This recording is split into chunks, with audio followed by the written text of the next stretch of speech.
الحمد لله رب العالمين والصلاة والسلام على حبيبه محمد وعلى آله وصحبه. أعوذ بالله من الشيطان الرجيم. بسم الله الرحمن الرحيم. يسألونك عن الروح قل الروح من أمر ربي وما أوتيتم من العلم إلا قليلا.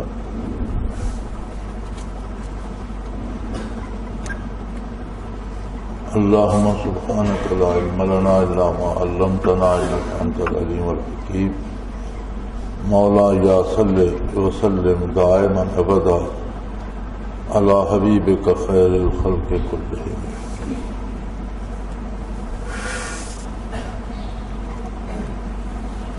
مشرکین مکہ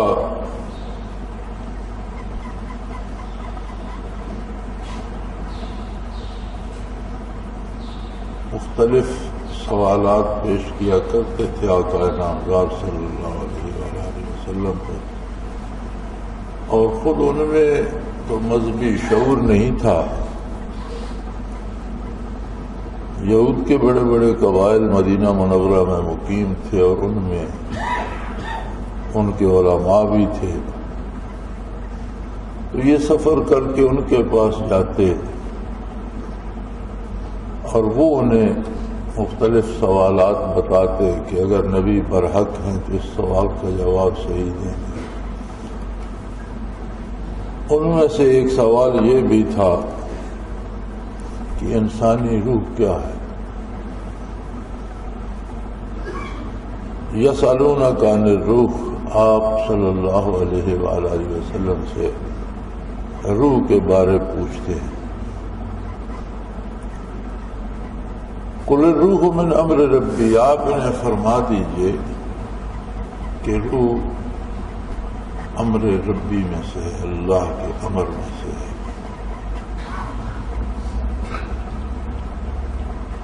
عالم دو ہیں بنیادی طور پر جن کا قرآن کریم نے ذکر فرمایا، وَلَهُ الْخَلْقُ وَالْأَمْرُ.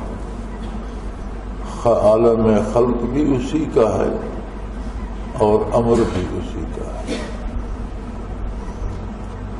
مخلوق کی جہاں حد ختم ہوتی ہے عالم خلق ختم ہوتا ہے، وہاں سے عالم امر شروع ہوتا ہے.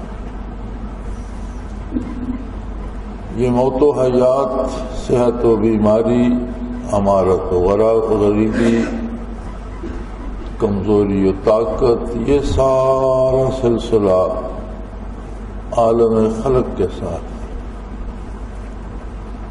عالم امر صفات الہی کا مظہر ہے اور امر صفت ہے اللہ. اللہ جل شانہ کی جس طرح ذات قدیم ہے، اس کی ساری صفات بھی قدیم ہے، ازلی و ابدی. کوئی ایسی صفت نہیں جو کبھی نہیں تھی اور اللہ نے بنا کر اپنے ساتھ لگا لی، اور کوئی ایسی صفت نہیں جو آج ہے اور کل ختم ہو جائے. جس طرح اس کی ذات قدیم ہے، بے چون و چگوں ہے، اسی طرح اس کی صفات بھی ازلی و ابدی، بے چون و چگوں. عالم امر صفات الہی میں سے ہے. تو جواب یہ دیا گیا من جانب اللہ کہ آپ ان سے فرما دیجئے کہ روح تو عالم امر سے ہے. اب عالم امر سے اس کی تخلیق کس طرح ہوئی؟ عالم خلق سے تو بتایا گیا کہ مٹی کے گارے سے یا کیچڑ سے بنایا گیا. پھر اس کی تفصیل کی گئی کہ آگ، ہوا، مٹی، پانی، یہ چار اجزاء ملائے گئے. تو روح کس طرح بنی، اس میں کیا اجزاء ملائے گئے، عالم امر سے اس کی تخلیق کس طرح ہوئی، وہ کیا بنا؟ فرمایا وَمَا أُوتِيتُم مِّنَ الْعِلْمِ إِلَّا قَلِيلًا. انسان عالم خلق میں ہے، عالم خلق میں رہ کر وہ وسعت علمی نہیں آ سکتی کہ عالم امر کا احاطہ کرے.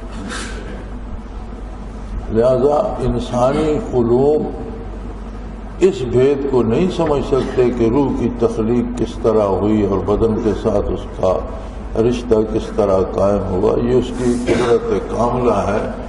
انسان اتنا ہی جان لے اور اس پر یقین کر لے کہ روح عالم امر سے،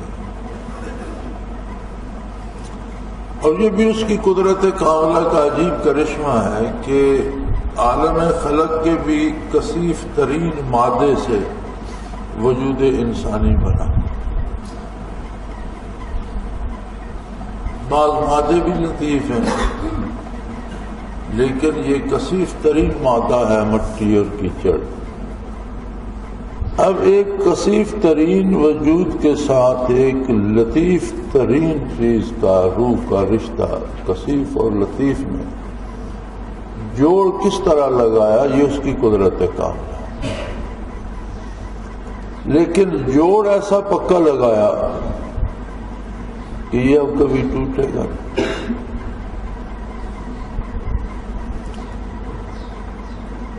یہ عالم امر کی روح ہی عطا ہوئی انسان کو، جس کی وجہ سے اسے معرفت الہی کی استعداد ملی۔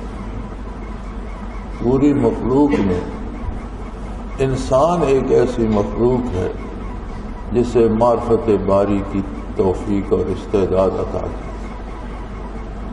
مقربان بارگاہ فرشتے، حاملین عرش فرشتے بھی یہ سوال نہیں کر سکتے کہ اللہ کون ہے، اللہ کیسا ہے، اللہ کہاں ہے۔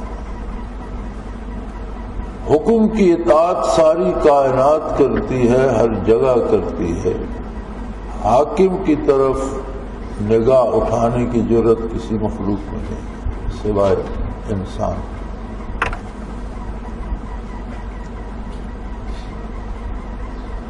اب اس کا نظام اللہ کریم نے تقسیم ایسی بنائی کہ مادی جہان میں بھیجا، عناصر اربعہ جب ملتے ہیں، آگ، مٹی، ہوا، پانی، تو ان سے جو ایک بخارات سے پیدا ہوتے ہیں جسے روح حیوانی کہتے ہیں، ایک تبخیر سی ہوتی ہے جو خون کو گرم رکھتی ہے اور رگوں میں دوڑتی رہتی ہے۔ آپ نے دیکھا ہوگا کہ جب انسان کی موت واقع ہو جاتی ہے تو اس کا وجود فوراً یخ ہو جاتا ہے، سرد ہو جاتا ہے، کیونکہ وہ حرارت جو اس روح کی ہے وہ نہیں رہتی، اور جب تک زندہ رہتا ہے بے ہوش پڑا رہے تو بھی وجود گرم رہتا ہے۔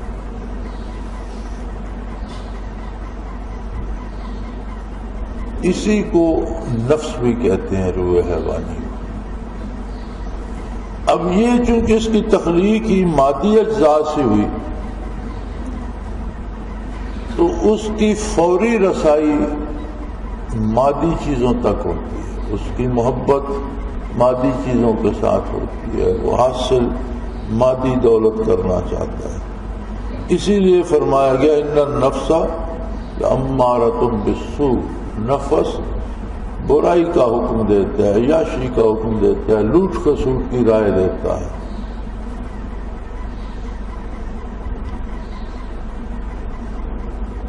لیکن روح عالم امر کی چیز ہے، نفیس ہے، پاکیزہ ہے، لطیف تر ہے۔ وہ واپس اپنے وطن، اپنے گھر کو لوٹنا چاہتی ہے، اپنے عالم کو لوٹنا چاہتی ہے۔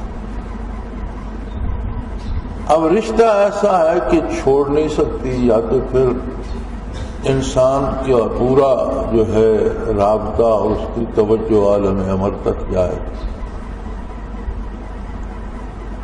اور یا پھر روح بھی اس کے ساتھ گارے میں لتھڑ جائے۔ اس کا اختیار انسان کو دیا گیا۔ وَهَدَيْنَاهُ السَّبِيلَ إِمَّا شَاكِرًا وَإِمَّا كَفُورًا، دونوں راستے تمہیں بتا دیے گئے ہیں۔ تم زمین پر رہ کر، مخلوق ہو کر، عالم خلق میں رہ کر اپنا رشتہ عالم امر سے استوار کرنا چاہتے ہو تو وہ راستہ بھی کھلا ہے، اور عالم امر کی امانت کو بھی تم کیچڑ میں لتھڑنا چاہتے ہو تو تمہاری پسند پہ ہے۔ یہ بھی کھلا ہے، محاسبہ ہوگا،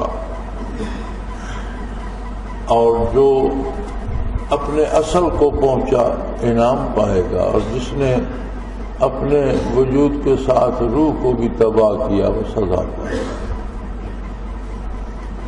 مادی دنیا میں اللہ کریم نے روح کو بدن کے تابع کر دیا، بدن مکلف بالذات ہے، روح بدن کے واسطے سے بالطبع مکلف۔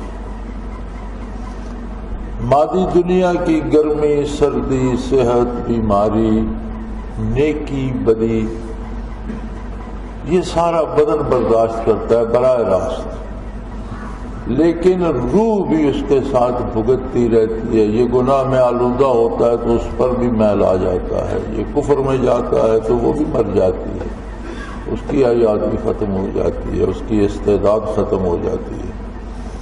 روح کی موت فنا نہیں ہے، نہ بدن کی موت فنا کا نام ہے۔ موت نام ہے اللہ کریم کی رحمت سے محروم ہو جانا۔ یہ جسے ہم موت کہتے ہیں یہ تو ایک عمل ہے زندگی کے تسلسل کا، کہ روح عالم امر میں تھی، اجزاء بدن زمین پہ بکھرے ہوئے تھے، پھر وہ صلب پدر میں جمع ہوئے، شکم مادر میں پہنچے، وجود بنا تو روح اس کے ساتھ اللہ نے ملا دی۔ تو کتنی تبدیلیاں آئیں کہ ذرات خاکی خوراک بن کے کہیں پہنچے صلب پدر میں، پھر شکم مادر میں، پھر وہاں غذا پہنچتی رہی، انہیں وجود بنا، پھر اس میں روح آئی، پھر وہ دنیا میں آ گیا۔ اب دنیا سے اسے برزخ میں جانا ہے، برزخ سے اسے میدان حشر میں جانا ہے۔ تو یہ ایک تسلسل، ایک سفر کا نام ہے، یہ فنا نہیں ہے۔ موت کو سمجھا غافل اختتام زندگی ہے، یہ شام زندگی، صبح دوام زندگی۔ یہ تو ایک موت تو ایک ایسی صبح کا نام ہے جس کا دن ختم ہی نہیں ہوگا۔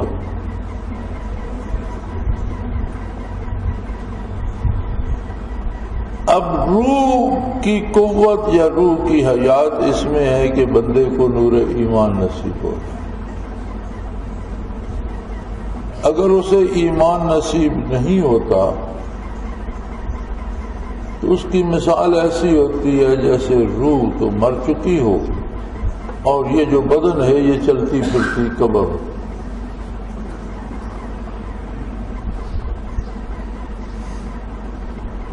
ایک عرب شاعر نے کہا تھا کہ اجسامہم قبل القبور قبور، ایمان سے معروم لوگوں کے جو بدن ہیں وہ روح کی قبریں ہیں، قبر میں جانے سے پہلے چلتی پھرتی قبریں،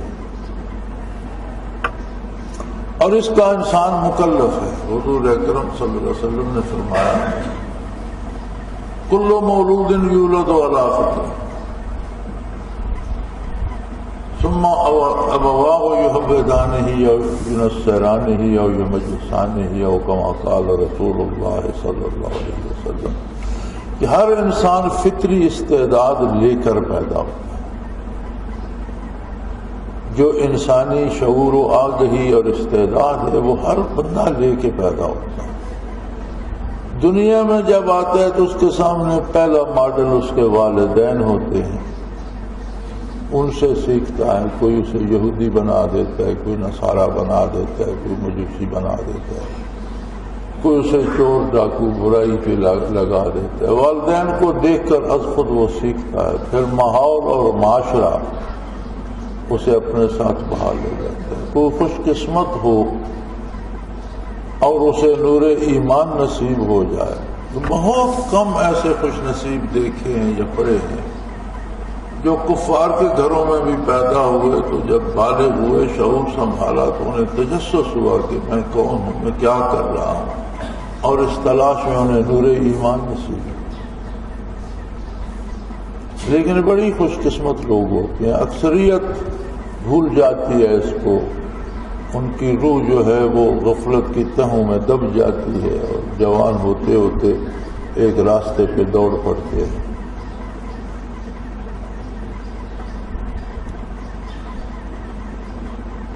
جو مخلوق بھی نافرمانی کرے گی عذاب پائے گی، لیکن سب کی سزا کی ایک حد ہوگی۔ ہر گناہ کی ایک حد ہوگی، اس کی سزا کی حد ہوگی۔ ابلیس ہمیشہ رہے گا دوزخ میں، اس کی سزا ختم نہیں ہوگی۔ یا پھر جو انسان ایمان سے خالی جہنم میں جائے گا وہ بھی ہمیشہ رہے گا، کیونکہ اس کے ساتھ جو روح ہے وہ نہ ختم ہونے والی ہے نہ مرنے والی ہے، اور روح اور بدن الگ نہیں ہوں گے۔ تو دنیا میں چونکہ مادی وجود بظاہر مکلف ہے، براہ راست مکلف ہے، پسند و ناپسند پہ اس کا زیادہ اختیار ہے، تو اس غریب کو تو مصیبت میں ڈال دیا گیا، اس کا انتظام اللہ کریم نے انبیاء علیہ السلام کو مبعوث فرما کر اہتمام کر دیا کہ جب نبی کے ساتھ کسی کا نور ایمان کا تعلق بنتا ہے تو انوارات نبوت اس کی روح کو حیات بھی دیتے ہیں، بالیدگی بھی دیتے ہیں، قوت بھی دیتے ہیں۔ جتنا اتباع نبوت نصیب ہوتا ہے اتنی روح میں قوت آتی ہے، پھر دنیا میں چیزوں کی پسند و ناپسند میں صرف بدن اور نفس نہیں رہ جاتا، بلکہ روح میں روح غالب آ جاتی ہے اور وہ پسند و ناپسند کرتی ہے۔ روح کی پسند بھلائی، حلال اور سچائی ہوتی ہے، وہ دنیاوی لذتیں پسند نہیں کرتی بلکہ اللہ کی رضا کو پسند کرتی ہے، اور یہی انسان کی آزمائش ہے۔ اب دیکھیں، ہم کبھی کبھی اخبارات میں پڑھتے ہیں کہ فلاں جگہ ڈاکہ ہوا اور اس میں جو بندے پکڑے گئے وہ تو پولیس والے، تو بڑی اس پہ لان تان ہوتی ہے، بھئی کمال ہے پولیس والے ڈاکے کرنے لگ گئے۔ وہ پولیس والے بھی تو انسان ہی ہیں، اسی ملک کے شہری ہیں، ہمارے بھائی بیٹے ہیں، تو اگر ہم ڈاکے کر لیتے ہیں تو انہوں نے کر لی، تو عجیب اس لیے لگتا ہے کہ ان کو تو سرکاری وردی ملی ہوئی تھی اور ان کا کام تو ڈاکوؤں سے لوگوں کو تحفظ دینا تھا، یہ کیسے ڈاکو بن گئے؟ اسی طرح انسان کا محاسبہ بھی ہوگا کہ تجھے تو عالم امر کی روح دی گئی، اور بجائے اس کے کہ تو بدن کو پاک صاف کر کے روح کے ساتھ ملاتا، تو نے روح کو گناہ کی کثافت میں لتھڑ دیا، تو اس کی سزائیں بہت شدید ہوں گی، بہت طویل ہوں گی، اور اگر کسی کا کفر پہ خاتمہ ہوا تو ہمیشہ ہمیشہ اسے سزائیں بھگتنا پڑے، کیونکہ اس نے ایک جسم لطیف کو، ایک پاکیزہ جسم کو، روح کو بھی گناہوں میں لطف۔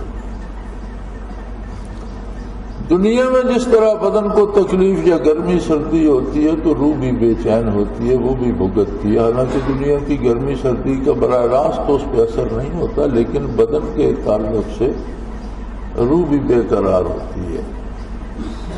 برزخ میں براہ راست مکلف روح ہوتی ہے، بدن اس کے تابع، اور بدن جل جائے، درندے کھا جائیں، دفن ہو جائے، پانی میں غرق ہو جائے، کسی نہ کسی صورت مادے میں تبدیل ہو جاتا ہے، مادے اجزاء اس کے اور جو اس کے سیلز ہیں وہ رہتے ہیں، ہر سیل کے ساتھ روح کا تعلق رہتا ہے۔ اگر روح گرفتار عذاب ہے تو اس کا اثر ہر اس سیل کو پہنچتا ہے جو اس وجود کا حصہ ہے۔ جدید سائنس یہ کہتی ہے کہ انسانی وجود میں 2.5 کھرب سیل ہے، انسانی آبادی 6 ارب کے لگ بھگ ہے، 100 ارب کا 1 کھرب بنتا ہے، ایک بندے کے وجود میں 2.5 کھرب سیل، اور کوئی سیل 6 مہینے بعد باقی نہیں ہوتا، وہ مسلسل نئے بنتے رہتے ہیں، پرانے مر کے گرتے رہتے ہیں، اور جہاں جہاں گزرتا ہے، جدھر جدھر جاتا ہے، سوتا ہے، بیٹھتا ہے، وہ سیل جھڑتے رہتے ہیں جو مرتے ہیں۔ ایک آپ نے دیکھا ہوگا چوری یا کوئی حادثہ ہو جائے تو کتے لے آتے ہیں، وہ ٹریک کرتے جاتے ہیں، تلاش کرتے جاتے ہیں اور بندہ پکڑ لیتے ہیں۔ یہ کتے کس چیز کی بو سونگھتے ہیں؟ یہ اس انسان کے باڈی سیل کی بو سونگھتے ہیں۔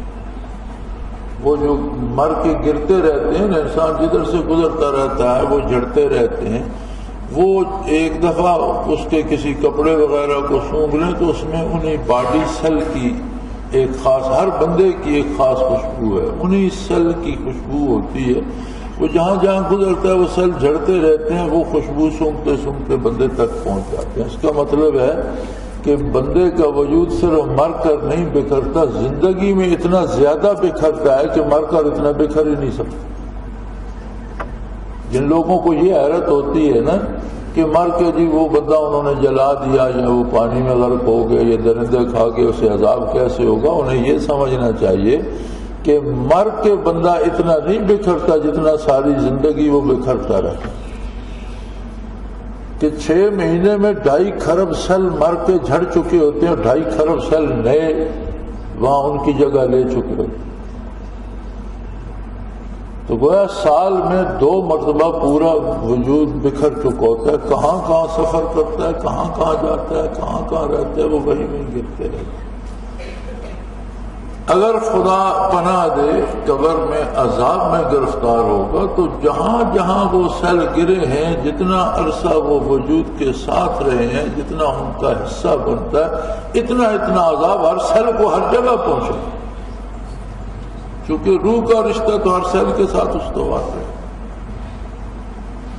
اگر روح نجات میں ہے تو ہر سیل کو وہ خوشگوار فضا یا وہ روشنی یا وہ نور یا وہ لذت یا وہ نعمتیں جو روح کو نصیب ہوں گی، وہ جہاں بھی اس کا کوئی باڈی سیل ہوگا اس تک وہ راحت کو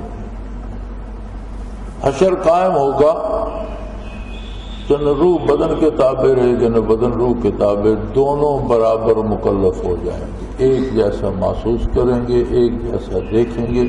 اب جو روحانی چیزیں ہیں وہ بدن بھی دیکھے گا اور جو مادی چیزیں ہیں وہ روح بھی دیکھے گی، دونوں جواب دہ ہوں گے اللہ کے حضور۔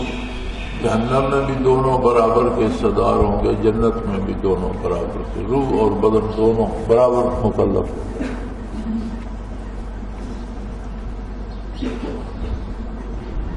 تو انسان جو اتنی بڑی امانت لے کر دنیا میں وارد ہوا،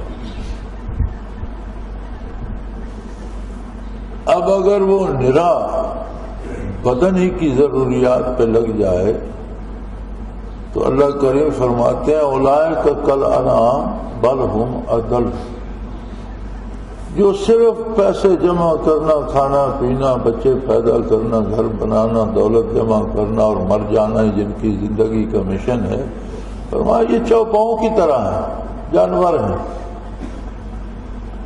بلکہ جانوروں سے گئے گزرے ہیں کہ جانوروں میں تو عالم امر کی روح نہیں ہے، ان میں تو استعداد معرفت نہیں ہے، اس لیے وہ جانور ہیں۔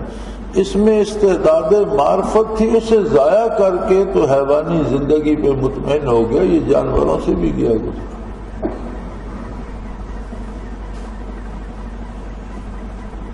سو میرے بھائی، بندے کی سب سے اہم ذمہ داری، اولین ذمہ داری یہ ہے کہ وہ روحانی زندگی، روح کی حیات، روح کی صحت کی فکر کرے۔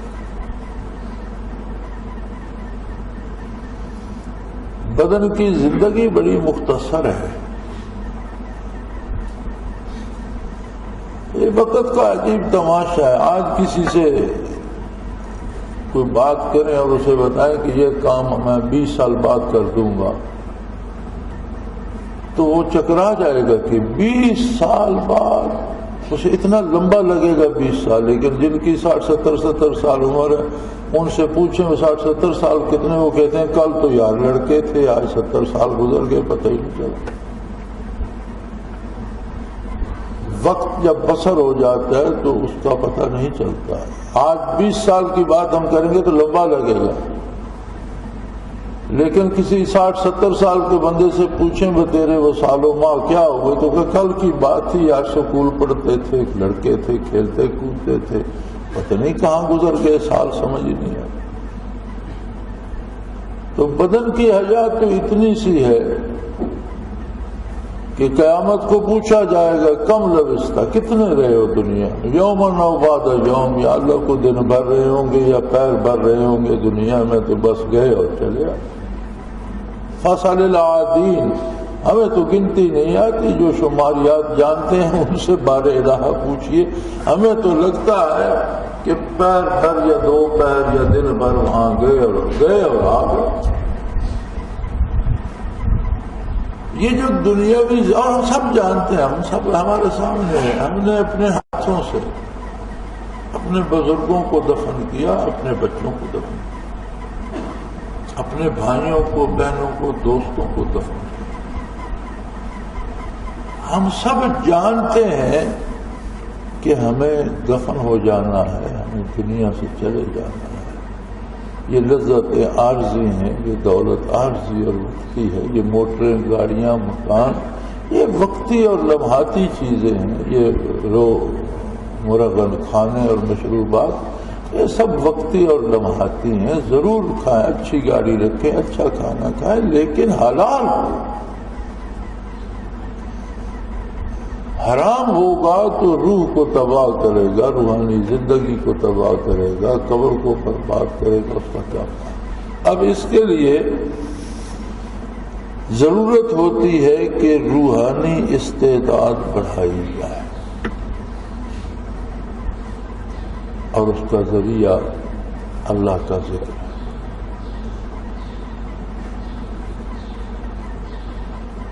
ذکر الہی ہم اس لیے نہیں کرتے کہ ہم کبھی بیمار نہیں ہوں گے، ذکر الہی اس لیے نہیں ہے کہ ہمارا کاروبار چمک جائے گا، ذکر الہی اس کے لیے نہیں ہے کہ بیٹا ملازم ہو جائے گا، ذکر الہی اس لیے ہے کہ روح منور ہو کر قوائے بدنی پہ غالب آ جائے گی، اور فیصلے روحانیت کے مطابق کروں گا، عمل اس کے مطابق کروں گا، روحانی عمل ہوگا محمد الرسول اللہ صلی اللہ علیہ وسلم کی اطاعت اور اتباع، اور اس سے میری آخرت سنور جائے۔ یاد رکھے، آخرت حقیقت ہے اور دنیا ایک اس کا پرتو یا سایہ یا ظل ہے۔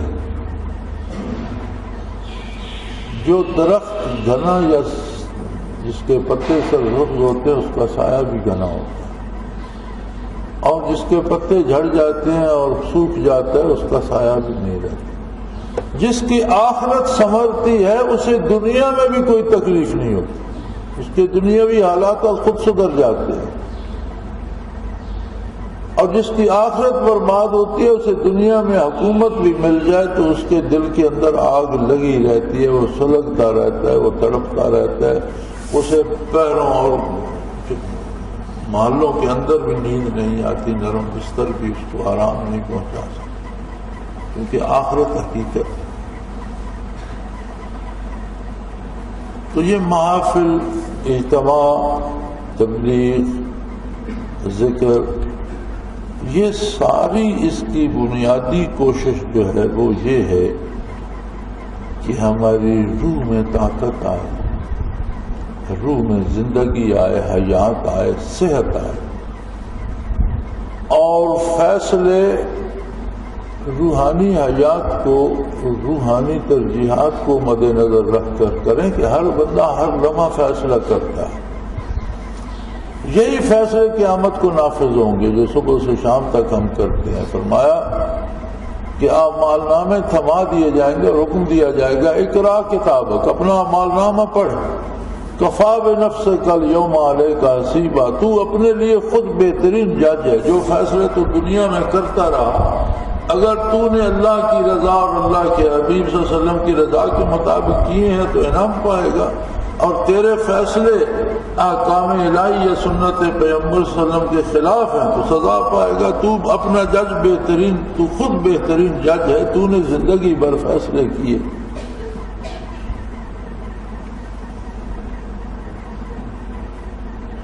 تو ہم دن بھر جو بولتے ہیں، جو لکھتے ہیں، جو پڑھتے ہیں، جو سوچتے ہیں، جو عمل کرتے ہیں، کبھی دن بھر میں یا شام کو یا رات کو یا سونے سے پہلے تھوڑا سا دیکھ لینا چاہیے کہ دن کیسا گزرا، کیا کھویا، کیا پایا۔ سیدنا فاروق اعظم رضی اللہ تعالیٰ عنہ فرماتے تھے کہ اس سے پہلے کہ تم سے حساب لیا جائے اپنا محاسبہ خود کرتے رہو۔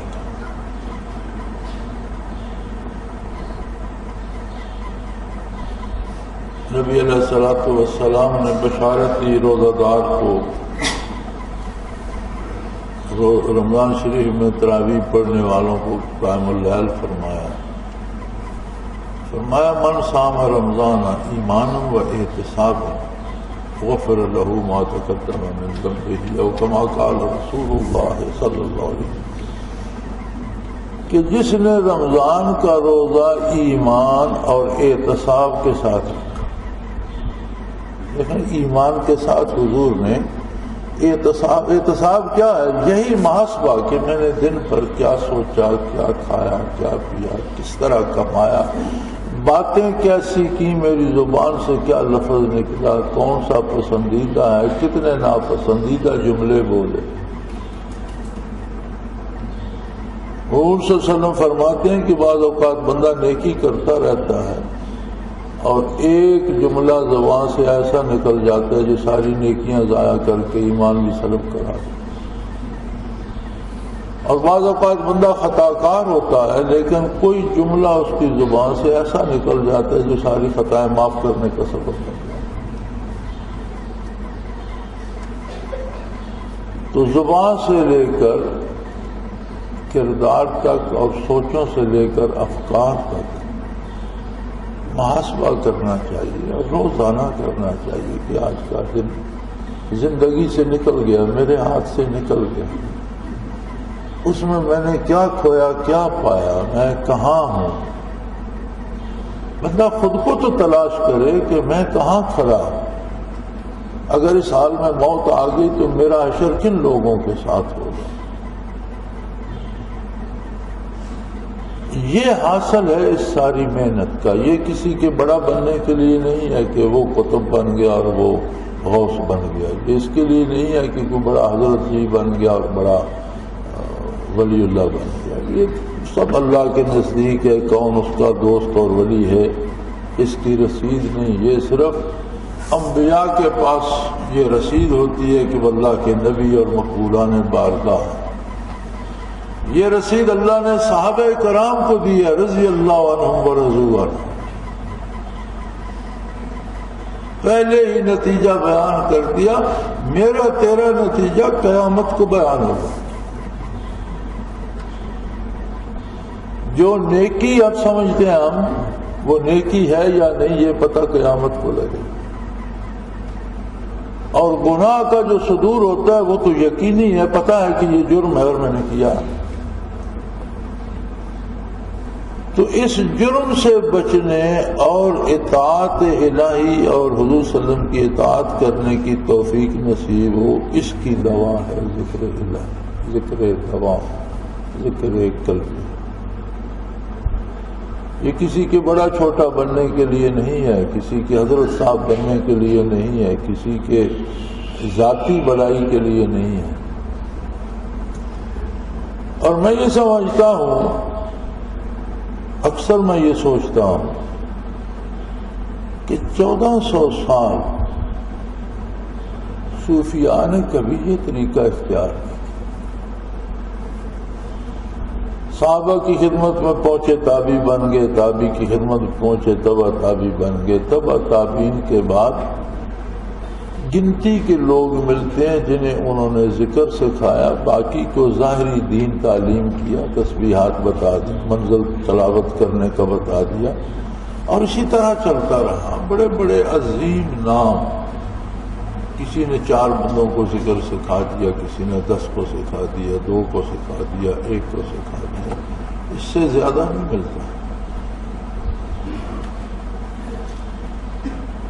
اور یہ سعادت حضرت رحمۃ اللہ تعالیٰ علیہ کے حصے میں آئی، بلکہ آپ بھی شروع میں جب میں اللہ نے مجھے توفیق دی اور جب میں سلسلے میں آیا تھا تو 3 4 5 بندے ہوتے تھے ہم، اور حضرت کسی کو نہ ذکر میں شامل نہیں فرماتے۔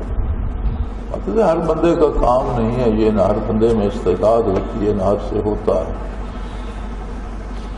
یہ تو 70 کی دہائی کے بھی آخر میں آ کر ظاہری بیت بھی اور ہر آنے والے کو ذکر کرایا جائے، اور یہ بارگاہ رسالت پناہی کے ارشاد پر ہوا، از خود کسی نے نہیں کیا، اللہ کی مرضی سے ہوا۔ اب دیکھیے ہر بندے کو، ہر آنے والے کو ذکر پہ لگاؤ، شاید بے حیائی اور برائی بڑھ کر اس سطح پر پہنچ گئی کہ اب انسان کے پاس سوائے ذکر الہی کے کوئی جائے پناہ بچی نہیں۔ یہ اللہ کی اپنی مرضی ہوتی ہے۔ جو میری سمجھ میں بات آئی وہ یہ ہے کہ برائی اور بے حیائی اس طرح اس کا طوفان پھیلا ہے اب کہ جو سوچا نہیں جا سکتا تھا۔ اور عجیب بات ہے، کافروں کو چھوڑ دیجیے، جو لوگ اپنے مسلمان ہونے کے دعوے دار ہیں، کلمہ بھی پڑھتے ہیں، عمرے بھی کرتے ہیں، حجیں بھی کرتے ہیں، کبھی کبھی دل لگی کے لیے نمازیں بھی پڑھ لیتے ہیں، ان کی بھی بہو بیٹیاں گانے گا رہی ہیں اور ٹی وی پہ ناچ رہی ہیں اور اشتہاروں میں نیم بھرنا آ رہے ہیں، اور اس سارے کو تہذیب کہا جاتا ہے۔ یعنی برائی کو بڑے بڑے خوبصورت ناموں سے سجایا جا رہا ہے، بڑے بڑے خوبصورت لفافوں میں لپیٹا جا رہا ہے۔ تو جب جو اپنے مسلمان ہونے کے دعوے دار ہیں ان کا یہ حال ہے، یہ جو ہمارا دن بھر ٹی وی پہ یہ ناچ رہی ہوتی ہیں، یہ کیا ہماری بیٹیاں نہیں ہیں؟ یہ مسلمانوں ہی کی بچیاں ہیں۔ تو بے حیائی اس سطح پر پہنچ گئی ہے کہ اب شاید جائے پناہ سوائے ذکر الہی کے کوئی بچی نہیں۔ اس لیے اللہ کریم نے اسے عام فرما دیا، اور یہ اس کا احسان ہے۔ وہ کریم ہے اور اس کا کرم عام ہے۔ تو میرے بھائی اس کی اہمیت کو سمجھو۔ ہم دنیا میں رہتے ہیں، دنیاوی دکھ تکلیفیں بھی ہمارے ساتھ ہیں، بیماریاں، صحت بھی ہے، تنگی و افلاس بھی ہے، فراخی بھی آ جائے، حالات بدلتے رہتے ہیں۔ تلک الایام نداولها بین الناس، حالات بدلتے رہتے ہیں، آرام، صحت ہوتی ہے، بیماری آ جاتی ہے، بیماری ہوتی ہے، اللہ کریم صحت دے دیتے ہیں، کبھی تنگی آ جاتی ہے، فراخی آ جاتی ہے۔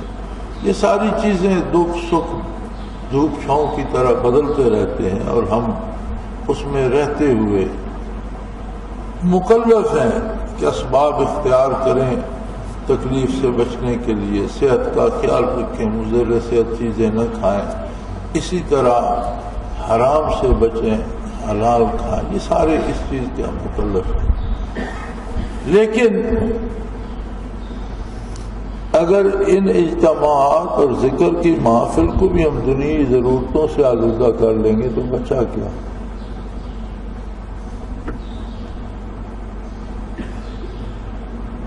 یہ تعویذ دھاگے اور دم دروس کا میں اسے پسند نہیں کرتا۔ یہ الگ بات کہ یہ ایک مصیبت من جانب اللہ گلے پڑ گئی،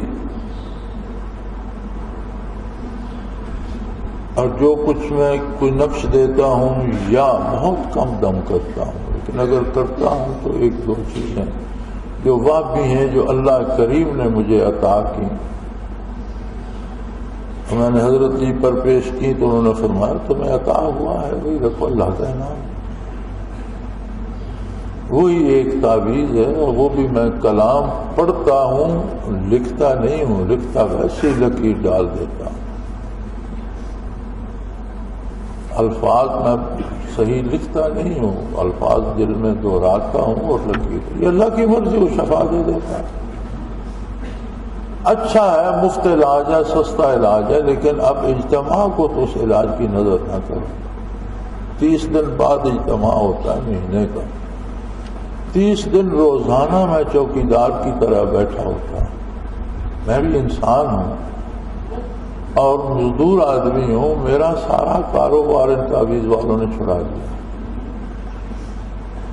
گندم بجائی ہو رہی ہے، کٹائی ہو رہی ہے، مونگ پھلی بیجنی ہے، ادھر جانا ہے، وہاں زمین میں ہل چلانا ہے، وہاں یہ کرنا ہے، وہاں مائن پھنسی پڑی ہے، لیبر کوئی نہیں، مزدور رانی کہیں نہیں، یہی بیٹھا رہتا ہوں، اٹھنے لگتا ہوں تو ایک اور آ جاتا ہے تعویذ چاہیے، اٹھنے لگتا ہوں تو کوئی اور آ جاتا ہے، تو سارا دن اسی طرح نکل جاتا ہے، دوسرے دن پھر وہی میں نے بڑی دفعہ کہا یار کو ہفتے میں ایک دن رکھ لو، باقی کو میرے کام کے لیے بھی رہنے دو، لیکن ہر ایک کو اپنی تکلیف یاد ہوتی ہے، دوسرے کا تو اسے یاد نہیں ہوتا، جب کسی کو درد ہوتا ہے اٹھ کے دوڑ پڑتا ہے۔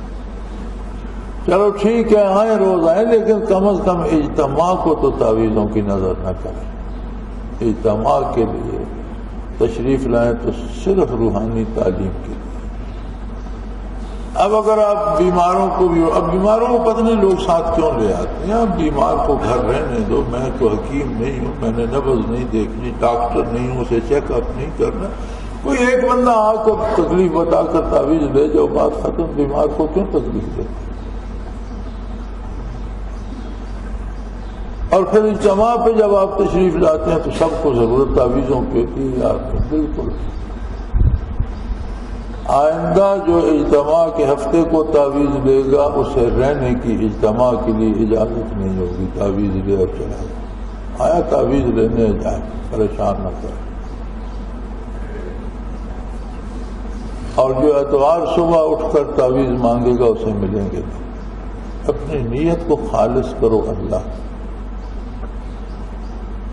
یہ دنیاوی بیماریاں تو رہیں گی، ایک کے لیے تعویذ لے جاؤ گے اور اس نے 10 اور چھوڑ دی، پھر کیا کرے؟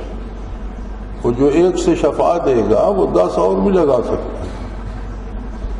تو کم از کم اس ایک اوکیزن کو، ایک محفل کو، اس ایک اجتماع کو تو خالص کریں، صرف اللہ کے لیے، صرف روح کی بالغی کے لیے، صرف برکات سمیٹنے کے لیے، اس میں اور کوئی آمیزش نہ،